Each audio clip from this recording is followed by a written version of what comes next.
Good morning, dear viewers there. How are you doing, Mr. I'm Sanga? fine, pushing here and there, doing my level best. Yes, yeah, sure. Let us kickstart our conversation, of course, by touching on, I think, a topical issue now in the business circles in Zambia, and I think across Africa, Zambia being the first to make a decision that is going to start collecting mining taxes in the Chinese currency. As an economist, what do you make of this announcement by the Bank of Zambia? Okay, first to begin with, I would love to put this in context. Yes, for mining tax receipt, Zambia will be the first, but there are other countries that are dealing with Chinese currency in Africa. And these are Angola, still dealing with the Chinese currency in the oil, as well as debt structuring process. Also, we're talking of Ethiopia, dealing with them in the project financing or infrastructure. Then South Africa is using that system for transit purposes. Then also Nigeria is using in trade as well as reserve management. So, you know, complementing to what Zambia is doing, especially with the aspect to do with Bank of Zambia coming up with this strategy, I think it's a light call which has come at a point when the geopolitical tension across the world has fragmented the global market system. And again, it also shows how geopolitical aspect also is interplaying across the regional market. And again, in terms of Zambia's stance, I think it's something that will also be able to benefit both ways. So it's symbiotically sitting in between Zambia and China, where we have also interplayed with the trade and investment patterns. Understandably, that we have a bigger chunk of Chinese investment activities in the country, especially with the mining sector. So removing the cost barrier or a cost conversion aspect, it's something that is very important in this case. So the current dynamic system, though not so far to a point where we should be able to see the minister, coming up with a statement, but it's a light way that we are seeing a progressive and developmental aspect taking place from that perspective. So the FX flexibility is something that's going to help Zambia uplift, especially with the policy direction of achieving 3 million metric tons of output. Right. Let us talk about its impact, Mr. Sanga, seeing that others applaud this and commend this move as one of the biggest, and of course, obviously it having an impact on Zambia's economy as well. But let us talk about its impact. Well, the impact will be quite significant and obviously massive in benefits, because what we are seeing working out here is that it's considered as a reserve currency in essence by the IMF. It's under the SDR basket, and for Zambia's positive effect will be diversification around our reserves. Already we have most probably predominantly working out with the US, but in the case now we can even have Chinese currency also being on reserve as well. And what we can also see is that Zambia's got a large chunk of debts in Chinese dominated currency. So the aspect of conversion in terms of trying to make obligation and repayments become much easier to avoid those losses that we incur during the exchange market processing. So that already gives a positive vibration to the scenario in terms of currency architecture and others. And then in terms of just the FX flexibility, we understand that we've got a number of Zambians who actually interplay between Zambia and China in terms of trade. That makes easier for them to actually work out conversion as well, even going as far as opening Chinese linked bank accounts, which will be able to lessen the cost pressure around those sort of things from that perspective. So, in terms of other maybe risk factors, the concentration risk can also be something that we can look at as well. Obviously, if we tend to concentrate more on this, then we devalue the US dollar from that perspective, which should not be the case. There must be a balance of stability around the use of these two currencies. And what we see also working out from there is that I think it's important to look at it as an interested commodity currency, because we are basically interplaying with the Chinese in terms of trying to work around metal, acquirement, and also trying to work into aspect of green technology. We understand very well that across the global market, Chinese gets about 45% of minerals. So dealing with the bigger player and their own currency, I think it's substantially very good for us, even to position with the growth that we are projecting to reach in line with the policy objective of 3 million metric tons. Let us speak about how, because we're told this is set to also improve liquidity management for mining companies as well as the government. How does that work? Okay, so we understand for the government, as I mentioned, it's a issue to do with the more to do on the repayment of Chinese obligation, which will be able to help from that basis. And then in terms of acquiring some of the goods at state level, I think it will be also helpful from that perspective, because obviously they will not have the aspect of conversion. You can imagine a situation where you've got $100 or dollars in the currency form, then you want to buy something from Chinese market. You basically have to convert into the Chinese respective currency, then you go by the purchase that you want to do. But in the case now, you just directly from Zambia, you go into China, you pick up whatever you want to buy, then you come back. So already you will not make losses on the FX system and model. That already gives an important aspiration that we need to maybe widen the scope around that. Then in terms of obvious, in terms of the market stakeholder and the mining players, it's important because you see what we have is that a large stake of stakeholders in the mine are Chinese players or Chinese economic agent. So it's easier for them to put their own currency and interplay with it here. And I think that really gives an important aspiration also to see that Zambia now is getting to a multipolar currency dynamic, which will be able to promote a number of good things from that perspective. I know it can also be a geopolitical aspect in a way, but I think you just need to trend it very well, especially when we know that there's also being an interest on the side of the West. So going the East with this, it's important to balance up the trade, because we understand China is the biggest manufacturer or producer of most of the goods across the globe, and that positions Zambia to be a key player as well into that. All right. Zambia and China, Mr. Chisanga, have shared a very cordial relationship for years. And as you mentioned, we owe China a very huge debt, which we're obviously supposed to be servicing. And this move by the Bank of Zambia to announce that Zambia will start collecting the Chinese currency in mining taxes, obviously borders on the issues to do with that. But what has really necessitated this move from over-dependence on the US dollar to now wanting to move to the Chinese currency? Yeah, so you see, Lovisa, it's so cumbersome to be dealing with the Chinese in the mining sector, for them to make the payment toward taxes. They first wait for administrative process of converting dollar into Chinese, from Chinese into dollar. Then they come and pay you. Obviously, that brings about pressure as well, even from their side, as well as also on the domestic market. For example, they may be able to, like, for example, want to do certain things like do more of investment in this country. If they come with the dollar, then they are looking for dollar with their only currency, and then dollar has become one of the dominant factor. It becomes difficult for us to actually work out certain models. So in order to, I'm sure maybe this is also giving a physical and the trade mechanics where we have seen that the dollar is also being balancing up with kwacha in a way, because the sentimental aspect of what is happening in the currency system is also giving that important economic dimension.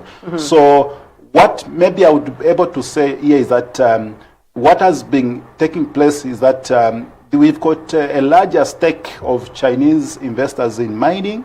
Like we talk of Chambesh mine, Rwansha mines, mines in Mumbwa, which is Kitumba. All these are Chinese-linked mines, and they are quite big mines now that are coming up.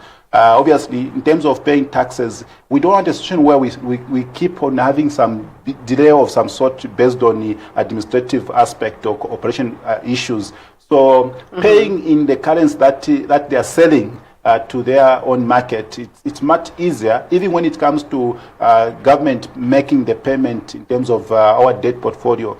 It will be more easy as well, because obviously we'll be able to just work out,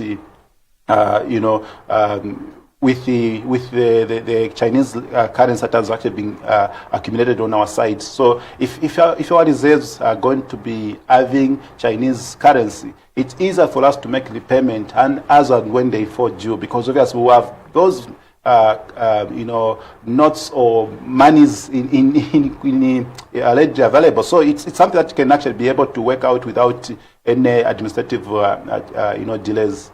So it's quite easier from that perspective. So for me, I think diversifying a financial system of this nature, I think it even brings more appetite even for Zambia. What will happen in the near future is that if Zambia becomes dependent with the use of Chinese currency, we have people that will be rushing to Zambia to come and transact from here. Already, China has a very important position in the global market in terms of trade and investment. Yes.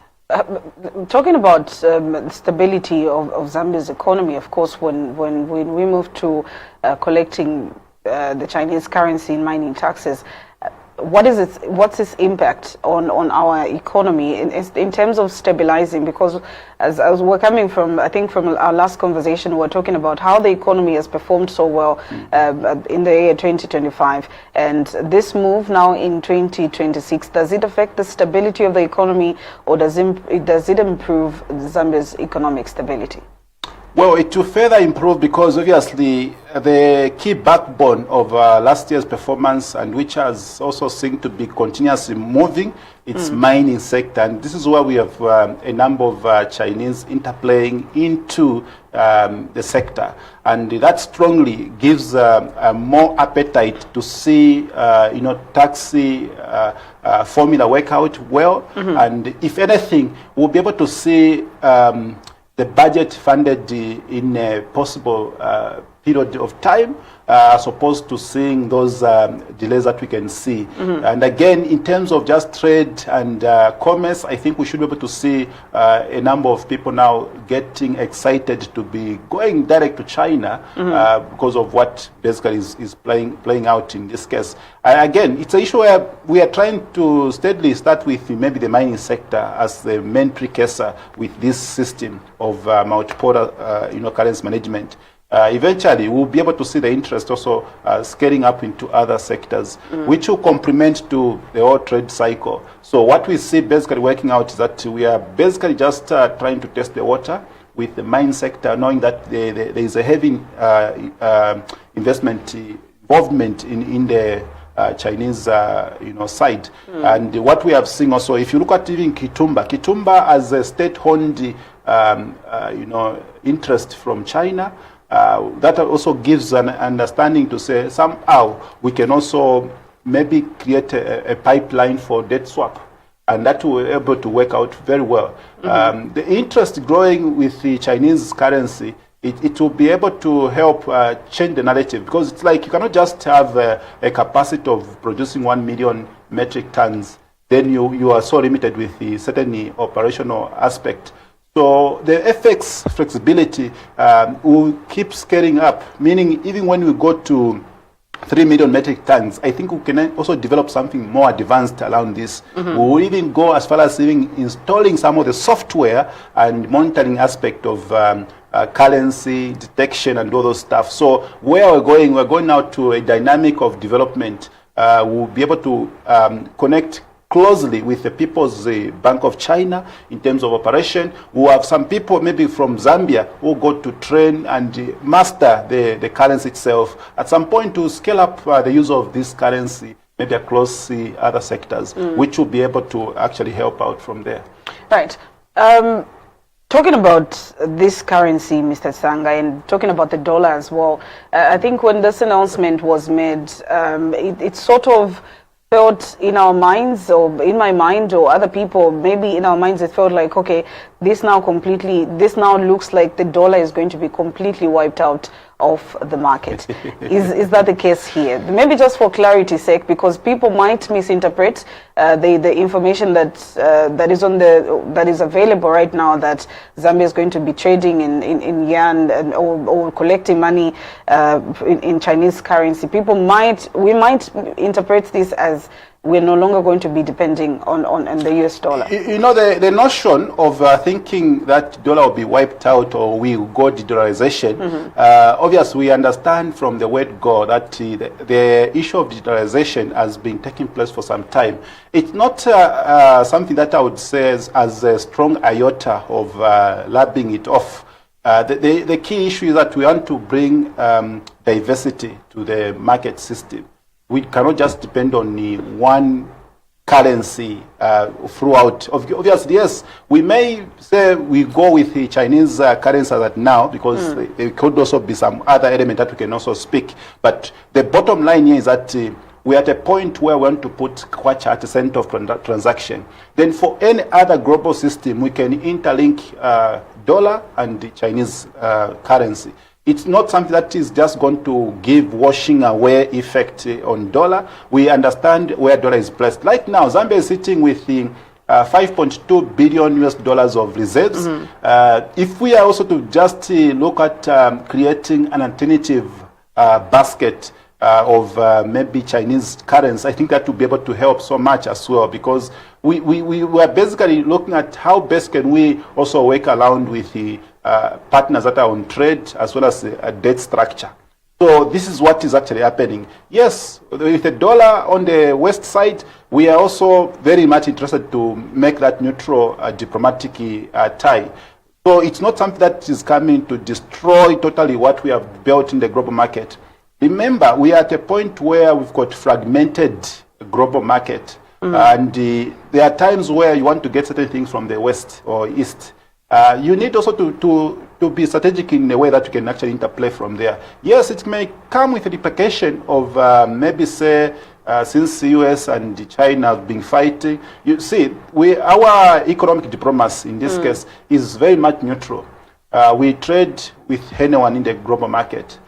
Trade does not bring about distortion in the global market. It brings about harmony. Because you see, at the center of what Zambia is doing, we've got Lobito corridor, which is being worked on the side of Angola, which is linking about 3 countries, that's DRC, Zambia, and Angola. And this is every funded by the West. Then on the side here, we've got Tanzania, which is being every funded by China. So already we are at a point where we are at the center of all these conventional, elements. So our economic development to meet up with all these partners in the global market requires that neutrality. We don't need to side on one or the other. And even just the decision that we are making, it has to be a well-calculated decision, not something that can actually come with haphazard element. So our planning system in the global market, it has to be beneficial on either side as well. Right.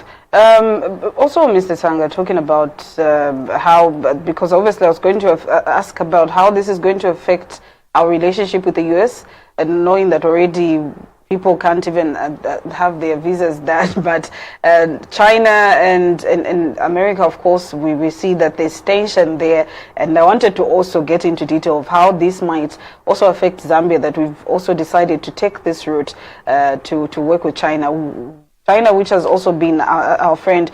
But let me move on to talking about how this also directly impacts the livelihoods of the Zambians. Does it have any impact on our livelihoods, or it just the mining sector and the Chinese? Is that where the business ends? You see, the biggest factor here is that once we have some positive changes at macro level, we tend to have a very direct transmission down the line, meaning what we can see when the mines are scaling up from that perspective with this policy sort of flexibility, it will be able to make some transmission mechanism like across the board, meaning at some point you have a relative, you and I, who have a relative who's going to work in the mine because the mine have scaled and stabilized in terms of production, in terms of operation and everything else. Meaning the point where you are maybe a breadwinner who has been financing that young one or whoever, you stop doing that because that person will be able to start working and can spread the risk or can spread even the benefit to other people. So it can come in a small way as at now in the medium term, but in long term, we'll be able to see the effect that will even happen now with an aspect of getting to do more free education, having medicine in the institution of health and many others. So from that perspective, you'll see that the benefit cannot just come overnight now, but with time, I think we'll be able to stabilize the economy. We can even now command the GDP profile of about 10%. We'll also maybe create a good effect, which will be able to spread across the value chain in terms of value addition in most of the products and all that. So by and large, what I should be able to say that the benefit can be quantified in the medium term. Short term, yes, we will have some stabilization of some sort, which will seem to be a distortion to the market. But what I should be able to see going forward is that I think Zambia is reaching a point where it can command now in terms of production. It can command now a stronger export in terms of produced goods that can be there, and also even just many other aspects that can also happen.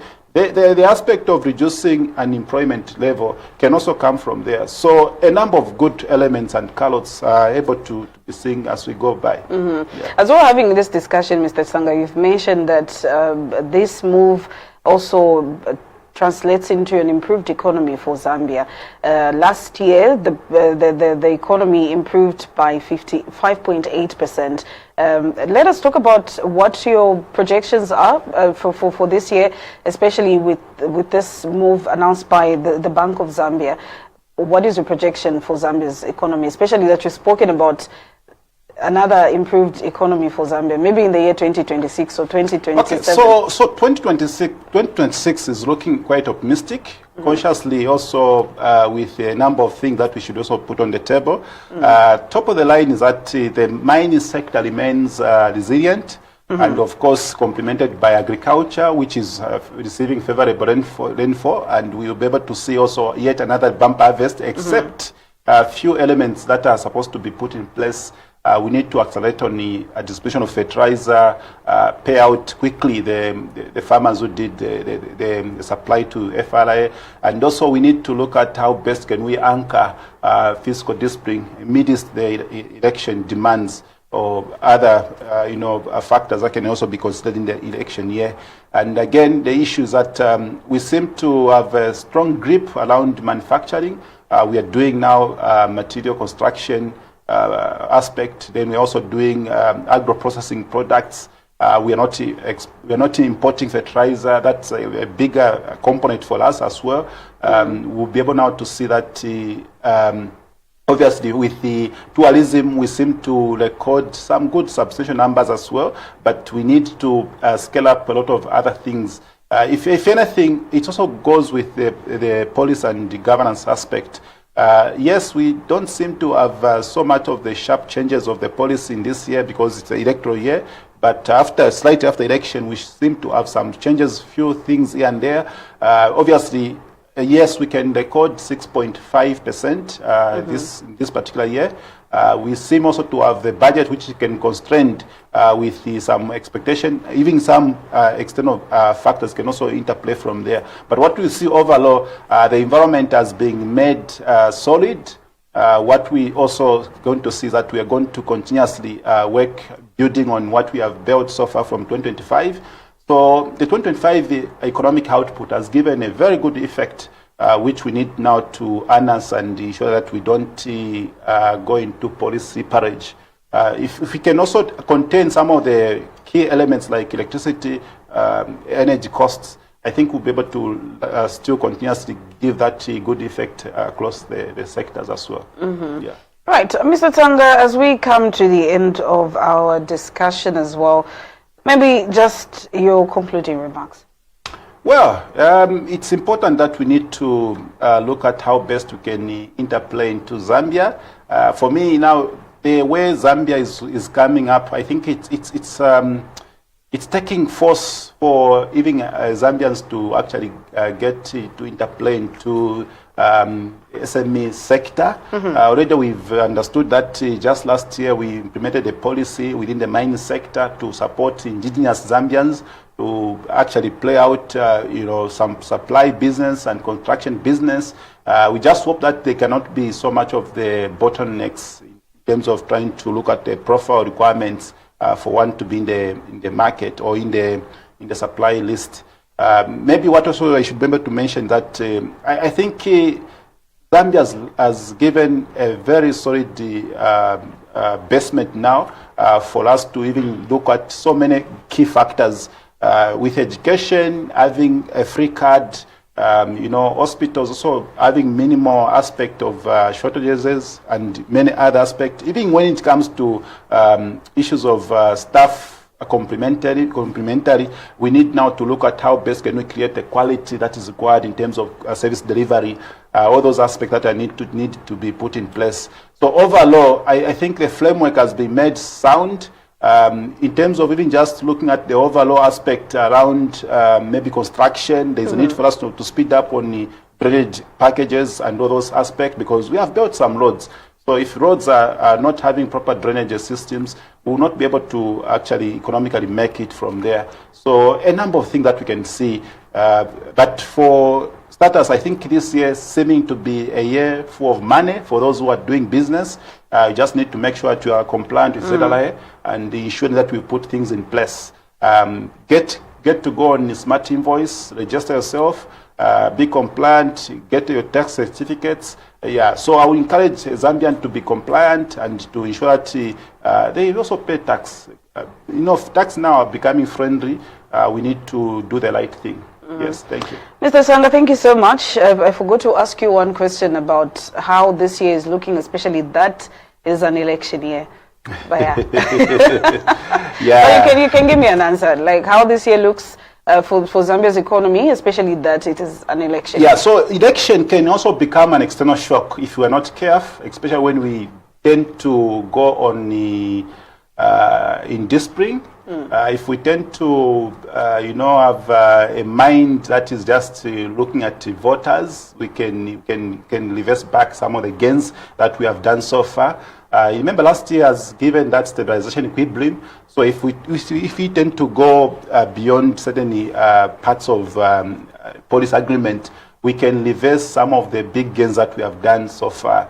Zambia now is trending on the microeconomic stability, investors' confidence, as well as the strong structural performance of the sector. So if we tend to slip a bit, we may tend to get ourselves backwards. So we need to maintain the momentum and ensure that we also package ourselves in terms of just trying to look at the best way we can work out things. And on the political scene, obviously we have seen how the momentum is.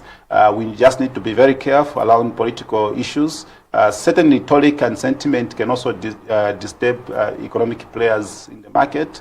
So we need to have a best measured and specific way in which we can appeal if you are looking forward to get the votes. And again, it's important also to look at how best can we create growth and discipline in the midst of social demands. We understand that some people, or most of the times the politicians believe that the more they dish out money, the more they want to balance up things. And again, the issue of having more MPs this year, we did not plan for it. Obviously, we have a budget that we actually have to scale up just right after election. We have a supplementary budget which is supposed to be drawn so that it can match with the expenditure columns. And all those are factors that need to be aligned just